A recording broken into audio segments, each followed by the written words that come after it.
শরীয়তের বিধান অনুযায়ী শুকরের কোনো কিছু খাওয়া যায় না, হারাম। অথচ আমাদেরকে খাওয়ানো হচ্ছে জিলাটিন, যেটা জিলাটিন বুঝছেন, আপনাদের ওষুধের উপর দিয়ে যে একটা ইয়া থাকে, কভার থাকে, ক্যাপসুলের উপর থাকে। এই ক্যাপসুল যেটা থাকে, এটা যদি কোনো আপনার পরীক্ষা করে দেখেন কি গরুর দিচ্ছে না শুকরের দিচ্ছে, আমরা খাচ্ছি। আলহামদুলিল্লাহ, যদি ভেজিটেবল হয়তো জায়েজ হয়ে গেল, আমরা জানি না, এই জন্য জানা দরকার।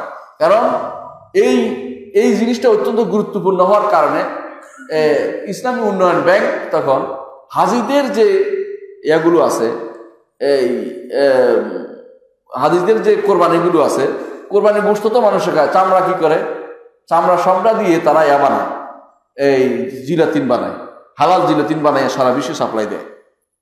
এটা খুব ভালো কাজ করেছিল তারা। এটা করার কারণে অনেক সময় আমরা বেঁচে গেছি। এখন যদি ভেজিটেবল হয়, আলহামদুলিল্লাহ বেঁচে গেছি, তাহলে আপনারা জেনে গেছেন। আমি শুধু ভেজিটেবল হওয়া উচিত, মানে এটা হলে তো অন্তত বেঁচে গেলাম। কারণ ইন্টারন্যাশনাল মার্কেটে শুকর একটা অত্যন্ত কম দাম। যদি কোনো কোম্পানি আমাদের দেশের যে সমস্ত এখন তো ব্যবসার নামে তারা যা চালাচ্ছে, এরা যদি কোনো শুকর একটা দিয়ে থাকে, তাহলে তো আমরা শুকর খাচ্ছি না, নাউজুবিল্লাহ। তাহলে আমার জানা উচিত। এই জন্য আমাদের বিজ্ঞানাগার যারা আছে, ছাত্রগুলো অনেক দায়িত্ব রয়েছে যে আমাদের ভাইদের, আমাদের দেশে মানুষদের, মুসলিমদের আমরা কি খাওয়াচ্ছি এটা আমরা জেনে নিই। কি বল, ঠিক আছে?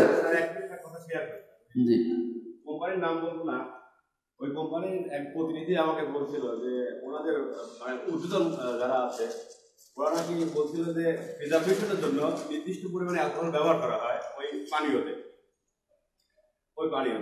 তো এটাই তাহলে যদি তাই হয়ে থাকে, বলে থাকে শিওর, তাহলে এটা খাওয়া যায় না, সম্পূর্ণরূপে হারাম, সম্পূর্ণ হারাম, মনে রাখতে হবে। জি, সামান্য পরিমাণে অ্যালকোহল পাওয়া যায় না, বর্জন করবেন, অবর্জন করবেন, এটা বর্জন করবেন, কোনো সন্দেহ নেই।